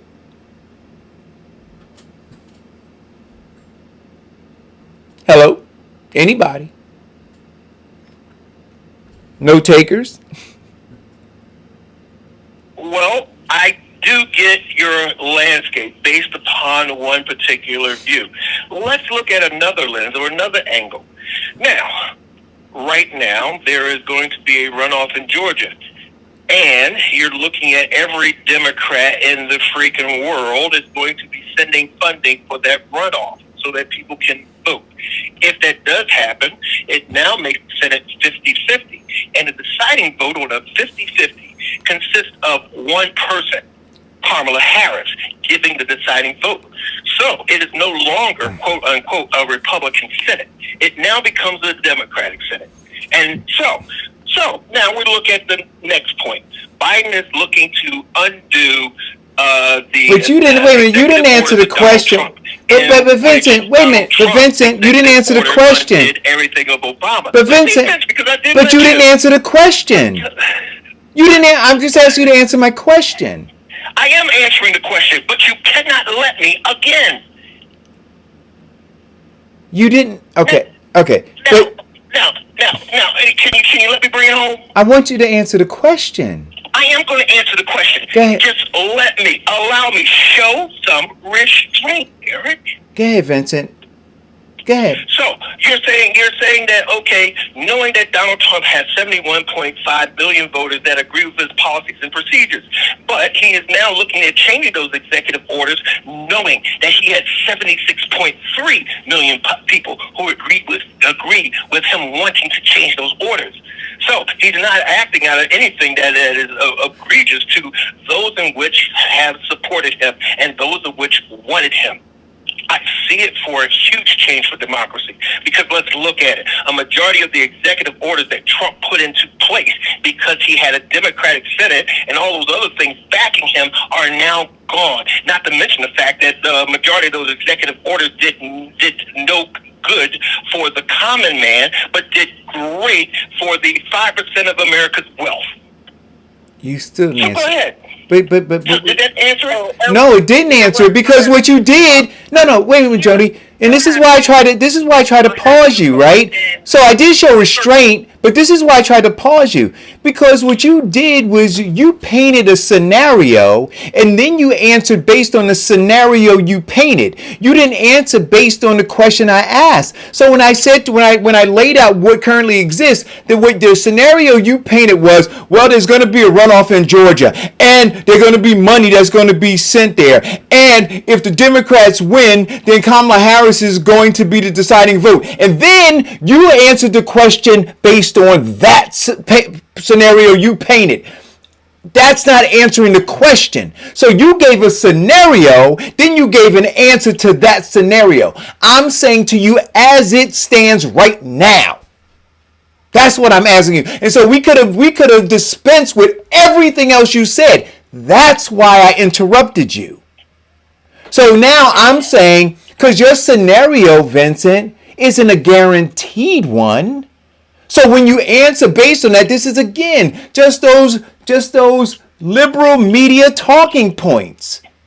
right? And so you answered the question based on those liberal, because I listen to those too. Well, they're going to have this runoff, and this is where, and so that's where your mind is. And I'm saying, no, see, there's this other America that exists right now. But you can't even fathom that because you're so soaked in, so baked in to these talking points coming from the corporate media. It's crazy. Those talking points are coming from Vincent Squire, not the corporate media. Vincent. So please, let's make that distinction. And one thing that you'll know about Vincent Squire is that Vincent Squire has his own opinion, and he sticks with it unless you can prove Vincent Squire wrong. So don't give me that, you're just being a parent for the liberal media. No, I have never been anybody's parent. So Eric, you know what's tragic about listening to Vincent, right, is he'll have you attacking the liberal media because even when he reports stuff, he doesn't even report it like actually how it was said. So he says that Biden was going to roll back all of these things. It was specified, right? He didn't say, I'm going to throw out a whole bunch of executive orders and pull back everything Donald Trump. They were specific that he was going to pull back the Muslim ban, right? That he was going to reestablish the pathways for dreamers, right? And then now he's going to rejoin the Paris climate, right? None of those things that you said came out of my mouth. Listen, don't. But if you're going to quote me, then quote me, especially when I'm standing here. Okay. Those were the 3 executive orders that he said that he would do on day one. Okay, now that was not said by me. That's said by you, correct? No, I'm telling you what you said was he was going to pull it all back, all the Trump stuff. But he was specific. He said he was going to rescind the Muslim ban, right? He said that he was going to reestablish the pathway for dreamers, and he said he was going to rejoin the Paris climate and the World Health Organization. The World Health. For the 4. That's all he said. He didn't say he was going to pull back. So when Eric said, so he's going to, where there was 71 million people that voted for him, he's going to pull back everything that Donald Trump did.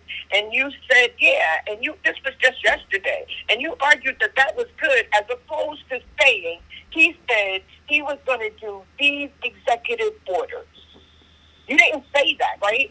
So then it gets people in this space where Eric is like, and Eric, that was a good argument to say, why would he pull back everything this man did? Because 71 million people voted for him. And no, 71 million, I don't believe that there's 71 million people that voted for him because they were racist.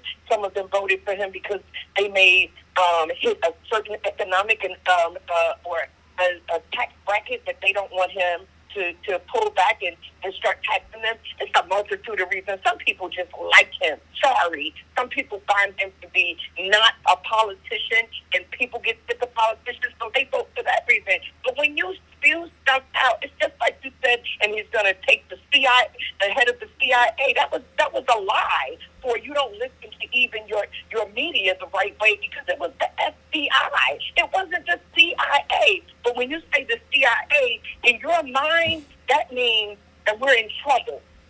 That across the world, in this country, we're in trouble. The Russians are coming to get us. Listen, if you can report it the right way, or shut up. Well, reporting it the right way was that he didn't fire the FBI or the CIA. Okay? And reporting, and what I said was that in the report or in the actual study. No, you said what the next person is going to be the head of the CIA. And that's well, they were saying, yes, both of those, the head of the FBI and the head of the CIA, have both made comments that they have stood up against them, and they could potentially be next fired. But you know what, Eric? This is the truth, seriously. Much like Farrakhan, right? You come to this show, or we come to this show because it's the place where our voices could be heard. We come to this show and we listen to this show because these are people that we identify with. I know Eric Dawson. I've pitched him before. I know some of your philosophy. You're someone I respect. You're not Joy Reid, some faraway person that doesn't know my needs and doesn't know the needs of my community. We come to this show for some legitimacy, right? I don't come to come to this show to hear words like ass freeze. I don't come to hear this on the show to hear words like pose, and trick. I don't come here for that reason, for that purpose. And at least if I'm going to get some information, I want that information to be legitimate, right? Because I'm not going to call into this show every day on my job to hear some gospel, some buffoonery, and some BS. Like, the fact that I keep using profanity on this show is indicative of how he's skewing and twisting and turning that pisses people off because it's not legitimate, it's not real information, and sometimes it's rude, crude, and socially unacceptable. He has got to stop that, or I'm like Farrakhan. I just won't participate in the buffoonery anymore. This is crazy. That's crazy. Well, let's look at a few things. First and foremost, when I talk about something, I generally research it. But if you want to sit up here and split hairs over the exact literature, I'll just start reading it off to make people like you feel. Well, so here's the question. Wait. But we're not gonna do that. But wait, no. Vincent, we're not gonna do that because her. So understand, Jody's concern is this: that you misspoke, right? That you misspoke. That you said CIA, and in fact that wasn't the case. Right? No, it was the case because they spoke to the director of the CIA and the director of the FBI. So your comment to me was that the CIA... Well, no. I'm going to ask you to repeat what your comment to me was that led you then to say that Donald Trump left us vulnerable. What did you say earlier? Okay. Now, if we can backtrack or even... I'm just asking you very simply, Vincent, without a whole bunch of... Let me get my notes that I read from. Yeah. Because I've gotten so involved with it, my computer closed on me. But, let's see. And He said that he was going to fire the head of the CIA next. No. Arguing back and forth about who he was going to fire.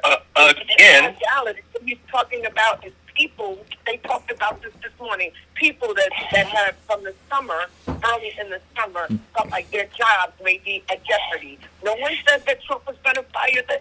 Honestly, in all reality, no one said that he was going to fire the head of the FBI or the CIA. This is all what people are that media that person may be next.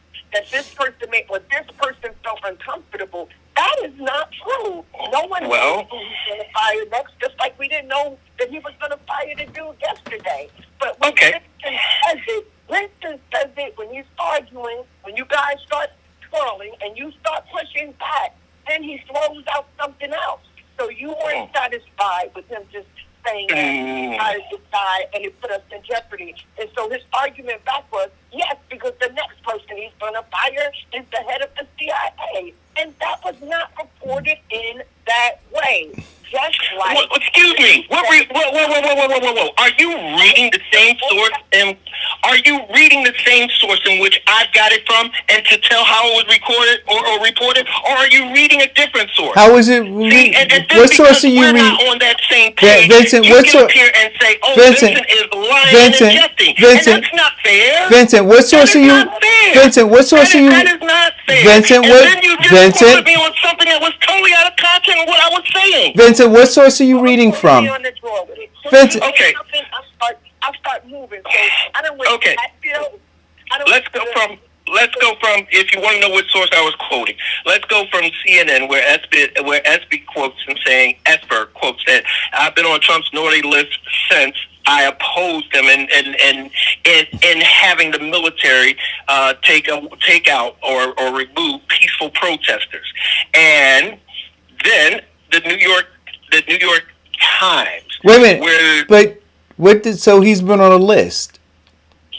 Yes, he said he's been on the list for a while Okay. since that point. And so what do you? And he says that my firing has just been is no surprise. But and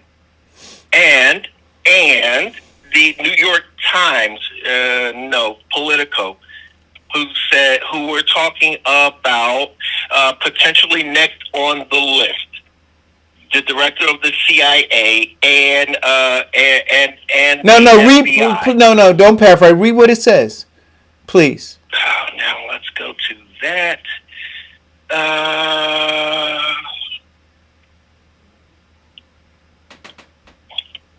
Okay.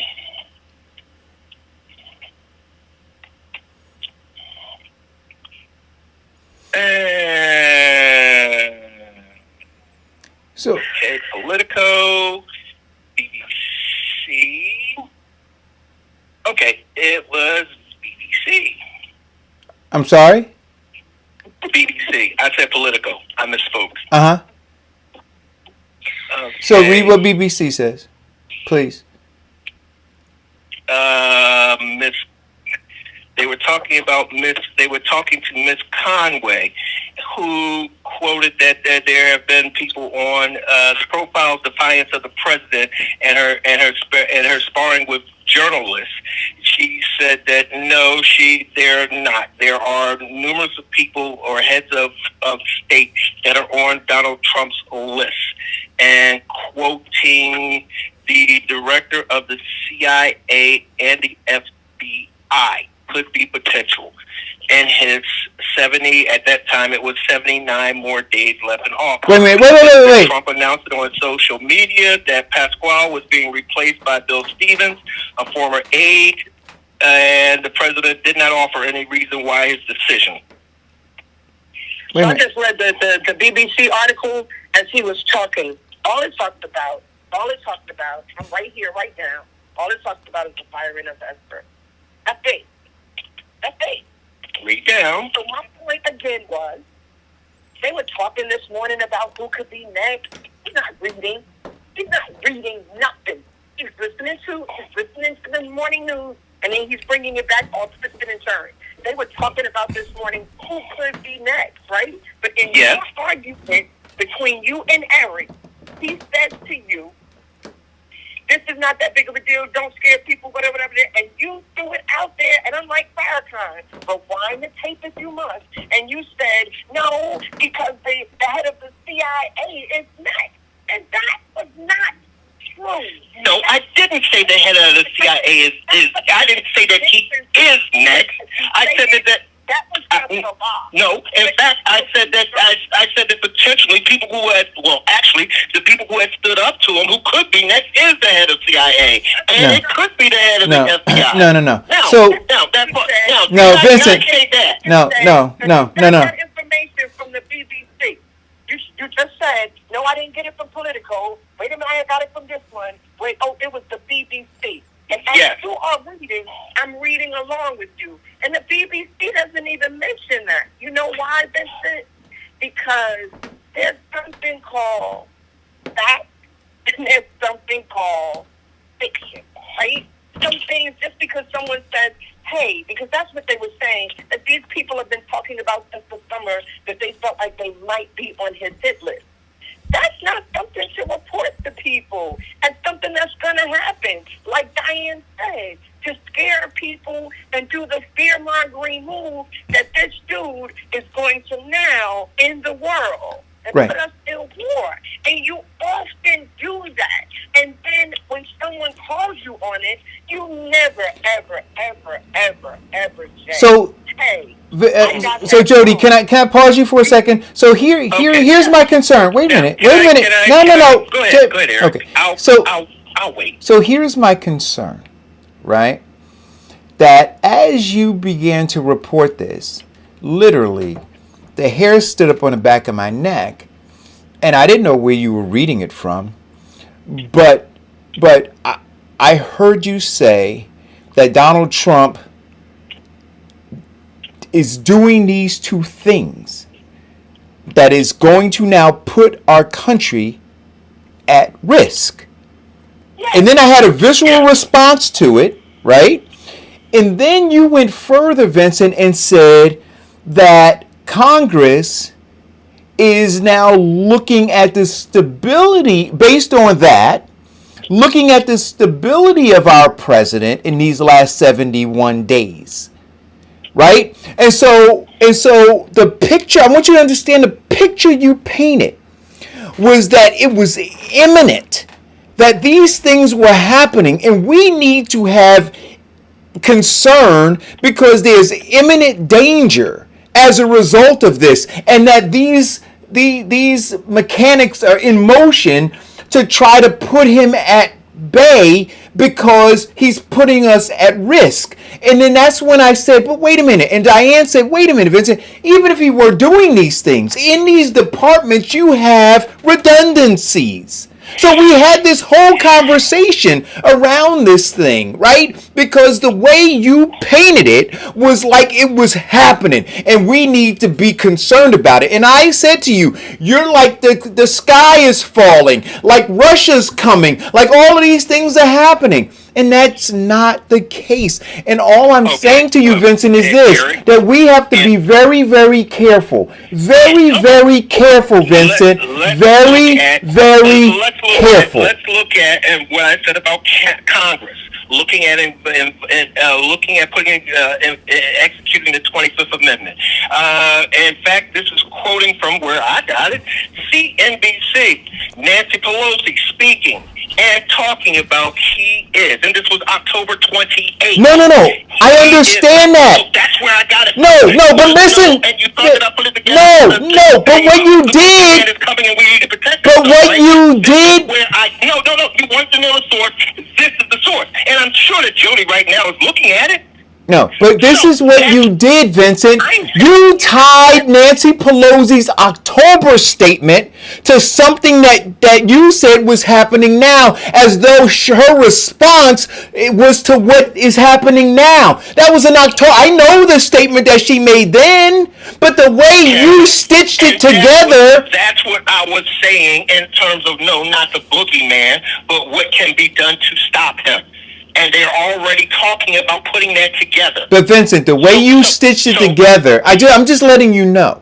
And go back and listen to the episode. Because, just listen to it. Right after this show. Because the way you stitched it together was that Donald Trump is firing these key people. He is putting us in imminent danger. And now Nancy Pelosi, wait. One key person, and there are other key people that are stating, and everybody is, or a lot of news sources are projecting, could be next on his list. That's not what you said. You didn't say other news sources, Vincent. What you said, I'm telling you what, go listen.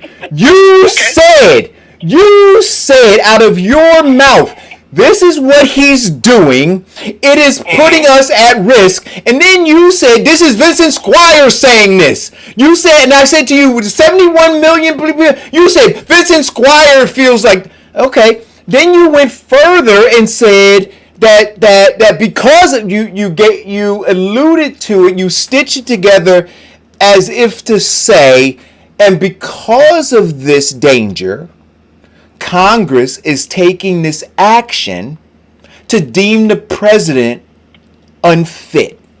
That's how you stitched it together, Vincent. Okay, well, excuse me, but is Congress taking this action? But Has there not been conversations to deem him unfit? But the chronological order in which it happening? But the chronological order, Vincent, is not the order that you portrayed.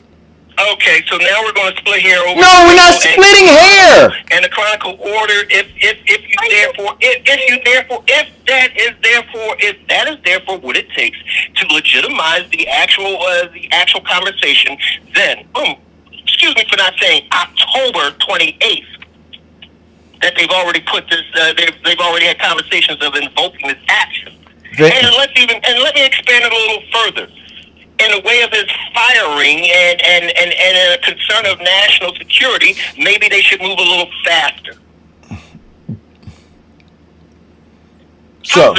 So listen. Does that become palatable where it's not scary to Now, everybody? this so the hyperbole. The tragic about it, right, is just this weekend I was with my niece and her husband, who is a major in the Marines, and we were talking about all of this, and before this even happened, right? Just talking about what he could do, what he would do, and he said to me, you know, he really can't do anything, right?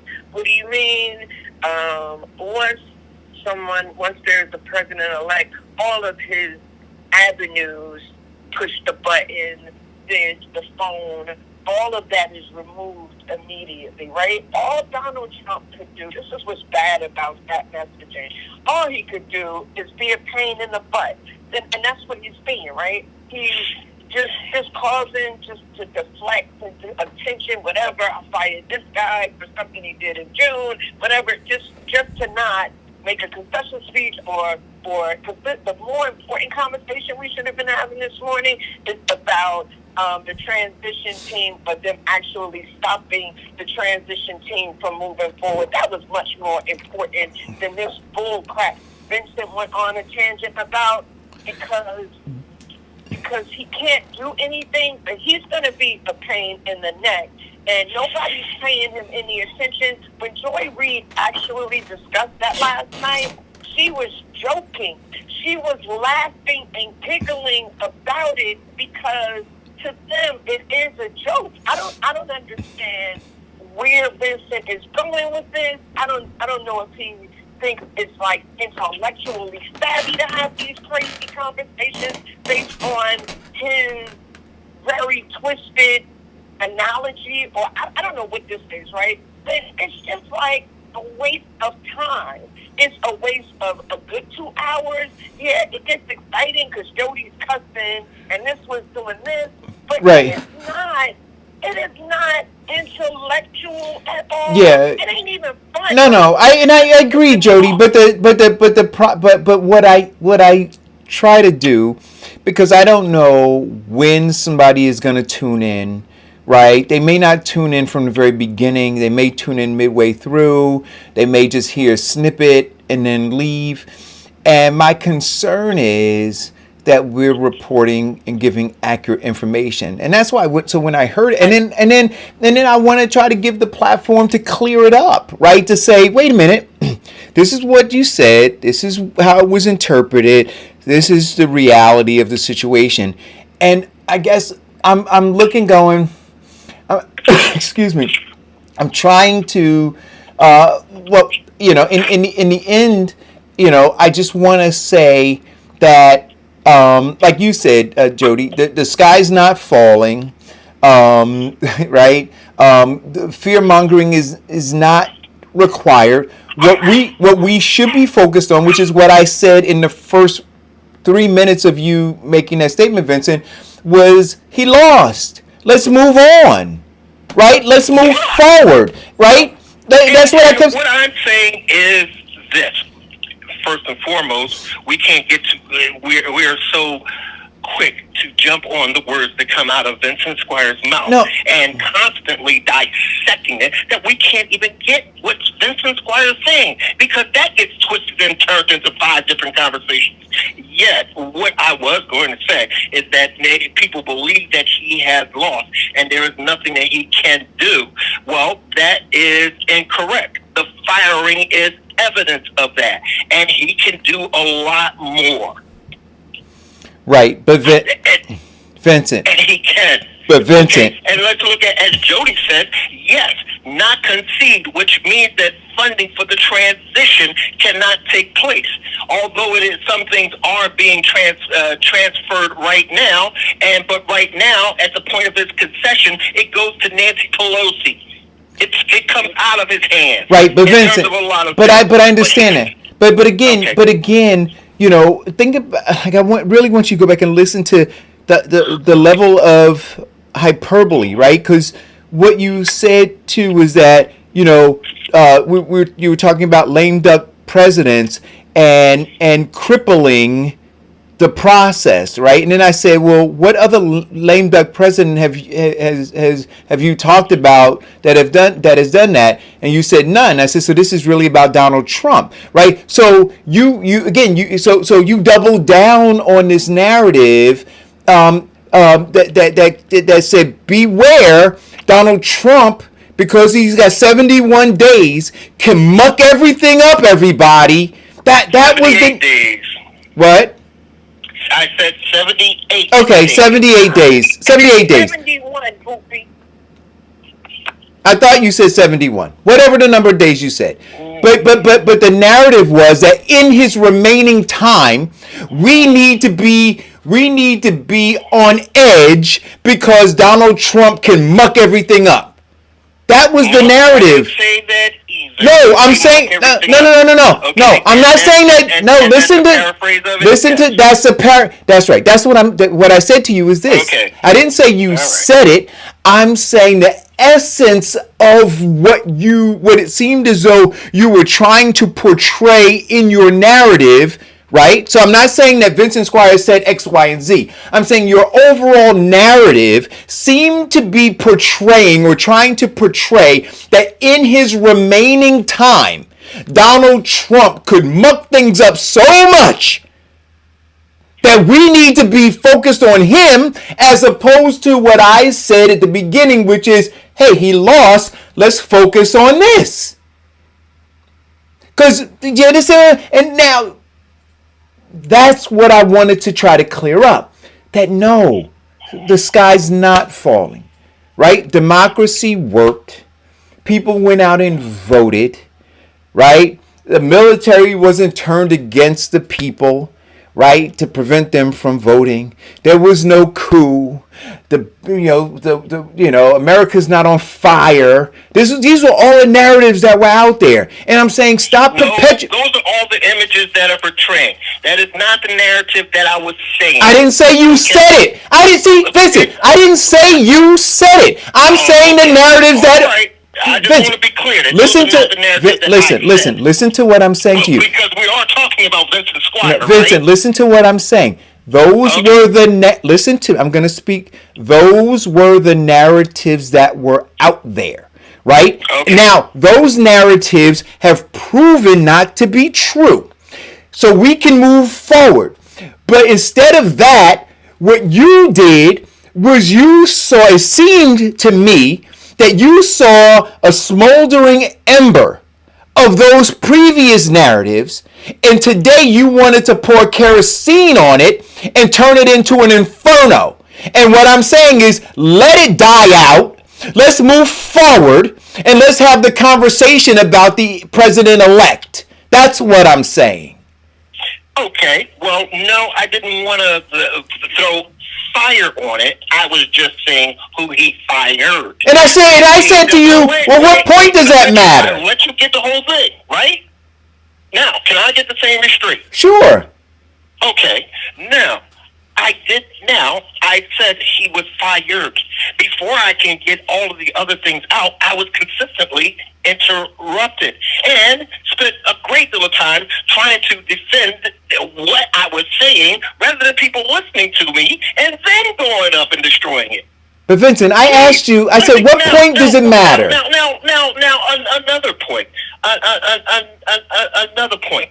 And I was going to bring up the simple fact of, I talked about Congress and all the other safety measures, that yes, he can right now be a pain to America, and he can do things to cripple our national security. Okay. Which supports what Pelosi was saying October, and that he is unfit and enacting the 25th Amendment of the Constitution.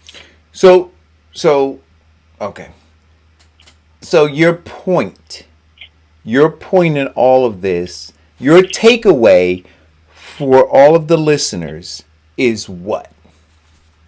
My takeaway from all the listeners is that because he is voted out does not mean that he cannot have some effect of long-term in our lives. Now, we do have some safety measures in place that can ratify that, but a majority of that is going to be not proactive but reactionary to what he does, and then having to clean up. Don't think that for one moment that we need to take our foot off the gas. Okay. Yeah. Look, I think that lame duck is lame duck. I don't think that he is going to blow up. Whatever it is he tries to do is going to have minimal impact. Minimal. And that's the safety guards that we have in place. That it will have minimal. And I'm praying you're right. You're praying I'm right?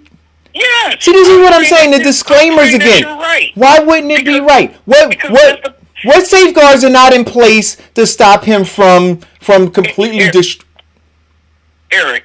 Yes. I'm agreeing with you. Now you want to. But you're not agreeing, Vincent. But you're not, Vincent. And what you're doing is you're holding on to a kernel of something, and I'm trying to get you to let it all the way go. That's what I'm trying to get you to do. Okay. Let it all go. Well, let it go like my hairline. Okay. Yeah. Nah, that reminds me of Stevie Wonder. He needs to let it go too. Anyway, guys. Oh, guys. We're past 12 o'clock.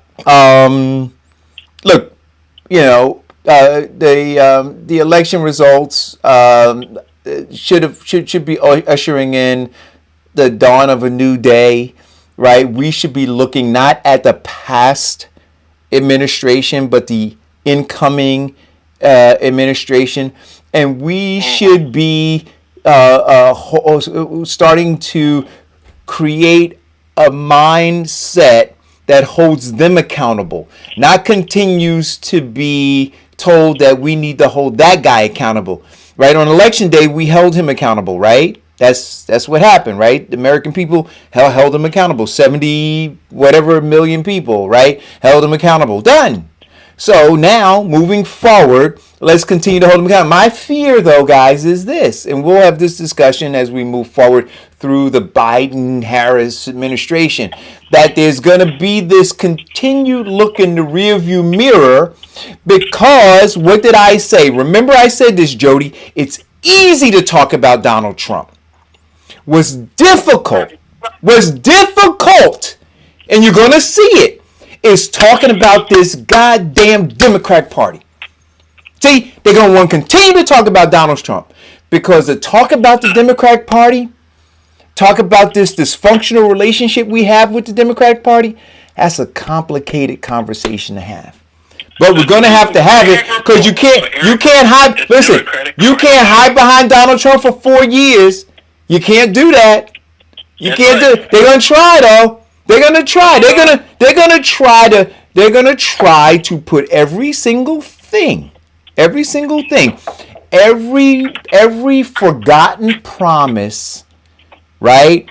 I would call it a misstep, but it's not a misstep when you intentionally don't do it, right? So, but all of those things, you just intentionally not do that you intentionally don't do, you're going to try to deflect and distract. And that's why I said the other day, I fear that we're being reinserted into the Matrix. Hey guys, stay tuned. I'm telling you, your boy is so dialed in. I feel like Neo right now. All the bullets, I'm just dodging them. I love you all. Hey, Neo, could you fly over my house and show me how I can fly too? Yo, hey, listen, that was a badass scene though when he did that, man. When he did that in that movie, Superman? Yeah. yo, listen, that was a bad scene. But the Matrix after that I didn't appreciate it. Anyway, guys, thanks for tuning in. Continue to wear your masks. Have a good one. Thank you, Jody. Love you, darling. The Rona is on the rise. Listen, I was driving up Bloomfield Avenue yesterday. They shut down Bloomfield Avenue in Bloomfield from where you get off the Parkway coming up because there was a restaurant there. And all the cops were there, literally, they shut it all down. I'm asking them, what's going on? We can't tell you right now. Because there was a restaurant there that was actively engaging in in super spreader events by having people not socially distanced and not wearing masks and all that kind of stuff. Wow. Yeah, they shut. I'm telling you, it looked like it didn't even didn't even look like I was in Bloomfield the way that they rolled out on the avenue. Like in the middle of this was like 3 o'clock in the afternoon. They shut it all. They shut the whole both sides all the way. I was like, oh my god. So you all be careful, because this thing is it ain't over. All right. Love you all. Stay safe. See you tomorrow.